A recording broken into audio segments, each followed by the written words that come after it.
ვენესუელის საკანონმდებლო ორგანომ 5 თებერვალს დაამტკიცა პრეზიდენტის მოვალეობის შემსრულებლის მიერ წარდგენილი ამნისტიის შესახებ კანონპროექტი, რომლის მეშვეობითაც საპატიმროებიდან შესაძლოა ასობით პატიმარი გათავისუფლდეს. მათ შორის პოლიტიკური მოტივით დაპატიმრებული ოპოზიციის ლიდერები, ჟურნალისტები და ადამიანის უფლებათა დამცველები. კანონპროექტს, რომელიც შეერთებული შტატების სამხედროების მიერ ნიკოლას მადუროს დაკავებიდან რამდენიმე კვირაში წარადგინეს, სჭირდება მეორე მოსმენით დამტკიცება, რომელიც ჯერ ჩანიშნული არ არის. დამტკიცების შემთხვევაში მას ხელი უნდა მოაწეროს როდრიგესმა, სანამ ის ოფიციალურად გამოქვეყნდება.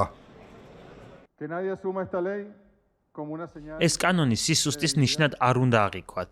ის არ უნდა გამოიყენოთ ფარული დღის წესრიგის, პირადი ინტერესების ან პარტიული პოლიტიკური გათვლებისთვის. ეს ეხება ყველას, ჩავესის მიმდევრებსაც და ოპოზიციასაც. ჩვენ უნდა ვიყოთ გონიერები და ვაცნობიერებდეთ იმ პოლიტიკურ მომენტს, რომელსაც ხალხი ჩვენგან მოითხოვს. არავის არ უნდა მიეცეს საშუალება, რომ ეროვნული აღმასრულებელი ხელისუფლების ეს ინიციატივა დაუსჯელობის სიმბოლოდ აღიქვას. შეთავაზებულმა კანონპროექტმა ადამიანის უფლებათა დამცველ ჯგუფებში შეშფოთება გამოიწვია. მათი მოთხოვნა საბოლოო კენჭისყრამდე დოკუმენტის სრული ტექსტი გასაჯაროვდეს. ადამიანის უფლებათა განათლებისა და მოქმედების ვენესუელის პროგრამამ გაავრცელა განცხადება, რომელშიც ხაზგასმულია, რომ კანონპროექტი სასწრაფოდ უნდა გასაჯაროვდეს, რათა დარწმუნებული იყვნენ, რომ მსხვერპლის უფლებები არ დაირღვევა და მას უარყოფითი გავლენა არ ექნება ვენესუელის საზოგადოებაზე.